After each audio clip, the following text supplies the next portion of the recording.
And we are back, and we just finished watching 2023's Renfield. Is it Renfield or Renfeld? Renfield. Rated R with a runtime of 1 hour and 33 minutes. This is directed by Chris McKay, with writing credits to Ryan Ridley. A screen story, I'm not sure what the difference between screenplay and screen story is, by Robert Kirkman, and additional materials by Ava Tramer. This is the story of Robert Montague Renfield, exquisitely played by Nicholas Hoult. He's got an interesting filmography. Yeah. He really runs the range. And it's funny because he's sort of like funny and sweet and kind of an action guy in this. I mean, he's definitely playing an action guy in this. I mean, Jesus. The body count was unreal. The body count was incredible in this movie. For a comedy... Yes. Gratuitous violence, over the top. And I enjoyed every second of it. They did not hold back. It did not. But really well done. I thought the characters were all, really, really well done. Nicolas Cage is a national treasure. Yeah. And he is completely hamming it up. I loved how they actually like mimicked 100% the old Universal Dracula movie. Like, was it that, and they just superimposed their faces on it? That's because possible. It was frame for frame. Exactly. Even the square aspect ratio. Yeah. Really, really well done. Yeah. Great little nods. I'm going to go around the table and get impressions. I'm going to start with you. What'd you think? I thought this was great. I had a lot of fun.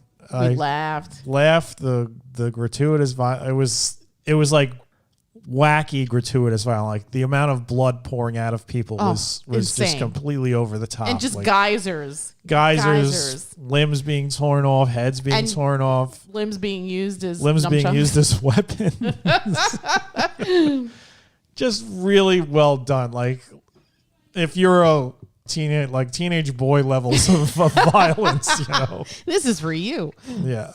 But the nice thing was that even though it was, I mean, I don't know how I would consider this a horror movie. I mean, the Dracula portion, but it's not a horror movie. It's got like more little of a comedy. It's absolutely more of a comedy with like action comedy shades. With horror influences. Yes. I mean, Dracula is doing terrible things, but everything there's like little jokes everywhere, and like I said, the violence is so absolutely over the top. It's ridiculous.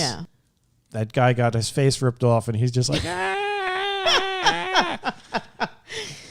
amazing. I mean, and the other thing, shout out, is just I guess the overall themes. Yeah. I mean, we don't really talk about codependency, do we? No, but it's interesting how this is framed. Toxic relationships. Yeah, toxic relationship. And it's funny because this is a thing. Toxic people and narcissists and taking advantage of weaker people and manipulating. Yes, absolutely. And I loved how this, like the voiceover from Nicholas Hoult, like reminded me sort of kind of like Fight Club's, like James Norton's or Ed Norton's. Why did I call him James? Ed Norton's character and how it sets up the story. And I loved how when we are introduced in the beginning, it's through a self-help group. Yeah. That's like none of these things should work, and yet they do amazingly well. Yeah, the only thing I didn't quite know, like, I guess it fell on this because in the beginning it felt sort of like nobody knew what Dracula was, but then towards the end it was like people knew what Dracula was. So that was probably the only thing I would have preferred if they had kept it one way or the other. That like everybody had read Bram Stoker's Dracula, they knew all about Dracula, or they just didn't know it all. When he tells the Rebecca character, like at first it seems like she's incredulous, like you're putting me on kind of thing, right? Because that's the thing that led me to be a little bit confused, because initially, it did feel like she was just like you're nuts.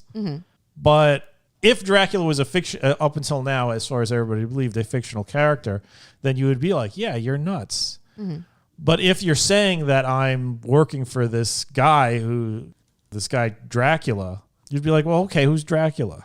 I think people know who it is, but it's just so out of the realm of the normal that you would have to be like, what are you talking about? I mean, Renfield makes it a point. She already knows who he is because she's like Count Dracula. Right. But she already knows who he is.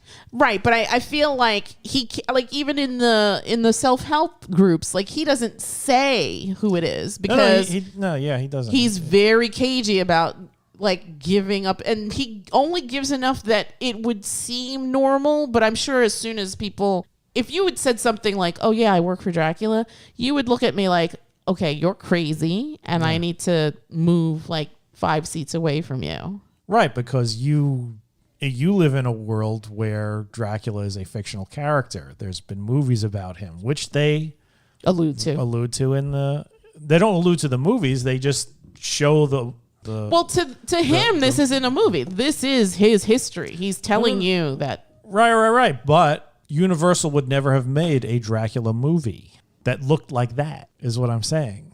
I think you're being too literal. I'm just saying that it was one aspect of the story that I wish they would have stuck with one way or the other. All right. That was like probably the only thing that bugged me. It didn't bother me at all. All right. I enjoyed this. This is probably my favorite movie of the year so far. I'm sad that it's not making better numbers. This had a $65 million budget, and the gross worldwide on it is under $25 million. That's sad. That is very sad. People are missing out on something. Yeah, people are really missing out on top-notch entertainment. It is funny. It is sweet. It is kind. It's an interesting take on not only this particular character, because obviously if you told me Renfield, like I would be, what? But if you said Dracula, I'm like, oh, okay, I know what that is, right? Mm-hmm. But you don't really get from the other vantage point. And for that, have this person inhabit this world as a codependent and to kind of go through the story in that lens is just really sharp and smart writing as far as I'm concerned. It worked on all cylinders for me. I really enjoyed the crap out of this film. I would highly, highly recommend it. I'm just going to go out and say, yeah, this is my favorite film of the year so far. All right. Without a doubt. Without a doubt. I mean, it's tough because we've been watching a lot of good stuff lately. Like, I really enjoyed Rylane. I really enjoyed Dungeons and Dragons. What other movie came out this year that we watched? I don't know, but The Whale? The Whale. Well, that came out last year, so but still, I saw that this year. Saw that this year, though. Yeah, love that too. But this is top tier as far as I'm concerned. What about you, Gigi? What'd you think of the film? I thought it was funny and entertaining. Did you have a favorite character? Probably Renfield. Yeah, what'd you like about him? Beating up the bad guys. What did you think of Rebecca's character, played by the lovely Awkwafina? I liked her too. I liked that she wasn't easily swayed. What do you think about the idea of being so kind of, what's the word I'm looking for? Just rigid in your morality. Because she kind of is, right? There is no gray area for her. It's either you're with me or against me. Well, I mean, she was right in that, though. She was right in that, but I'm just saying that in that scenario, it works. But that's not how human existence I mean, that sense conducts itself. That point of view is like, here it's correct for her, right? But it depends. Like, there are other situations like hers, obviously, where she's correct, but other times it just depends on the people and what they're doing. Did you have, without giving too much away, a favorite scene? They're gruesomely killing the bad guys. Yeah. Okay. Which one? There were so many. Of them. Yeah, all of them were good. Yeah. I think I like the hotel. The best, yeah. Or that was fantastic. His apartment. Yeah, that was just so crazy. Yeah. I loved how it sort of has like that sort of courtyard architecture where there's like different terraces and there's literally so many bodies in the courtyard that he's able to just sort of stand on top of them and raise his hand a little bit and help Awkwafina down from the upper level of the courtyard. Yeah, that was a huge body count, that fight scene alone. Olive G, what did you think of the film? That was good. Yeah, what'd you like about it? The fighting. Yeah. Did you have a favorite character? I really like that guy that it was just like, what was he? The guy that ran the therapy. Oh, him. At he was the end, good. When he was just like, now we know what it's like to come back from the dead, and like we can never unsee what we saw. And he was such a great cheerleader too, like trying to help Renfield in the beginning, like this is your Bible, and the thing about how to navigate life with a narcissist, and just trying to give him the tools. I guess Renfield was coming to these meetings and not saying anything. Yeah, I think he was so happy that he was breaking through to this newcomer. Yeah. Although that other lady was getting upset because somehow he always interrupted her when she was mid-share. Yeah. I love this tremendously. I cannot believe that this hasn't gotten a bigger audience. I am really disappointed in you, America, because I feel like this just did not get any kind of promotion. I mean, did it even get a wide release? It must have. I don't recall seeing a single commercial for this movie. I think it's a Universal film. I saw the trailer, and the only reason why I saw the trailer was because I think some website just mentioned it. Like, oh, there's a trailer for the Renfield movie, and it's very bloody. I don't think Nicolas Cage was promoting it, or Hoult was promoting it, or going on talk shows talking about it. I don't recall seeing anything. I could nothing on social media about it. I could swear. Well, I think I saw a CBS Sunday Morning segment with Nicolas Cage talking about this film. Yeah, but he was talking about. Was it this film he was talking about, or was he just doing a Sunday morning interview? I think he was doing. That he was doing. I think it was an interview, but he briefly touched on this film. Yeah, that's nothing. That's not really promoting the movie. That's true. That's like, hey, I'm Nicolas Cage. Oh, what do you do? Oh, I have several projects, including one where I get to play Dracula. Yeah. Oh, that's exciting. What else are you doing? Yeah, that's true, I guess. That's not really promoting. Yeah. I didn't see anything with Awkwafina. Yeah. She's not been on the interview circuit in a while, I feel like. No. I mean, she's, I think her television show came back or something like that. Yeah. Look, I don't even see her promoting that. Maybe we just don't watch TV anymore. Maybe. Yeah. That's possible. That's entirely possible. All right, so I'm going to go around the table and get numbers. I'm going to start with you, Olivia G. 1 to 10. I'll give this like a 9.5. 9.5. Gigi? I'll give it a 9. I, too, will give it a 9. I want to give it a 10. Oh, Just do it. It's not a perfect movie. What could have made this better? I told you, the coming down one way or the other on whether Dracula really exists. Who cares? Just say your own opinion and don't let Dad's weird opinions sway you. She has a point. Yeah. She has a point. That's just me. I'm just talking about me. I like having the rules set, even in a silly movie like this. If you think that it's not a big deal or whatever, I mean, I don't even think it's that much of a big deal. I just think it's just something that I noticed. What'd you give it? I gave it a 9. A 9, a 9, a 9.5. I'm going to give this a 10. I'm going to stick to my guns. I'm going to give this a 10. This was a goddamn delight. This is my favorite movie of this year. I don't know how you could have made this better. Everything in it is completely in my wheelhouse. Over the top violence, messaging, kind of a love story, but not. I mean, it seemed like they were going to get together, but then they don't, which is fine. I was completely I'm completely fine with that. I'm glad that it's not all sappy and gross. There is action. There's great bits of comedy. Yeah. Yeah. This was a lot of fun. This was a lot of fun. If you haven't seen it, watch it. You will be entertained, especially if you like this sort of thing. I mean, some people are turned off by overly gratuitous violence. We're not those people. We're certainly not those people. So yeah, it's entertaining, but a lot of the entertainment comes from the over-the-top ridiculous violence. Like I said, limbs being torn off, heads being torn off, blood spraying everywhere. Oh my gosh, the head getting kicked off that guy's shoulders and comes against the car. Punched. I think it was punched. Or punched. Yeah. Amazing. This reminded me a lot of Violent Night that we'd seen earlier in the year with David Harbour. Yes, but far more gruesome. And I felt like funnier in a different way. I think Violent Night was a darker comedy. This was more lighthearted. Although I really enjoy just the aspect of talking about codependency.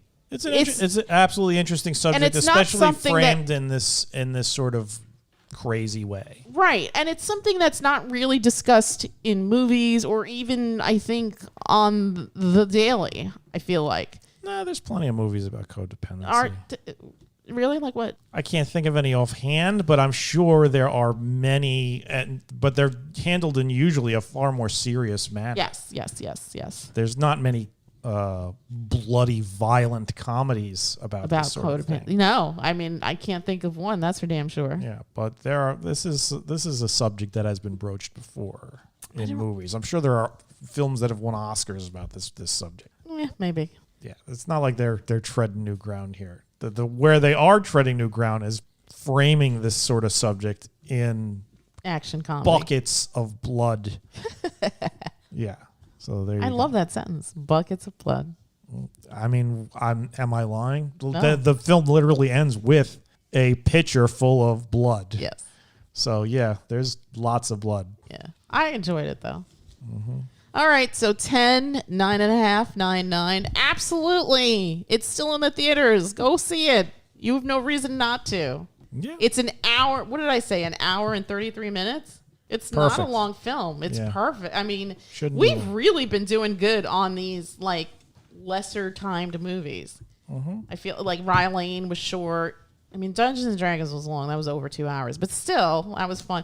But this was, I think I like this better than Dungeons and Dragons, even though that was really good too. But it's a different type of movie. Yeah. You're not. I don't Dungeons imagine. and Dragons is definitely family fare. Family fare. Yeah. I don't see this as being family fare. There is far too much mutilation occurring for this to be family fare. Yeah. I mean, if you're a high schooler, you're a high schooler. Yeah. Yeah. Go with your stupid friends and go see this. Yeah, if I was in high school, this would be my favorite movie. Yeah, this is totally in my wheelhouse. Yes, again, from this year, Renfield, rated R, 1 hour and 33 minutes. Do yourself a favor. If you are fun and love comedy and over-the-topness and just really good storytelling. I mean, I love that this aspect. I guess you're right. I mean, it's never been framed in this way, and I think maybe that's why I'm so excited. But it's just interwoven so nicely into the larger picture. Yeah, go see it or go rent it on one of the platforms. You can get it on Prime. You can get it on, I think that's it. That's the only thing that IMDb tells me. Showtime tickets or Prime Video. So definitely go check it out. Or it's on demand too, maybe, from wherever you get your on-demand stuff from. This episode of the podcast is dedicated to my coworker and friend, Sarah B., on her birthday. Happy belated birthday, Sarah. It's such a pleasure to know you and work with you, and I hope you had a very fantastic birthday weekend. And that's it from us, and we will bid you all a Good night. Good night. Good night. Good night.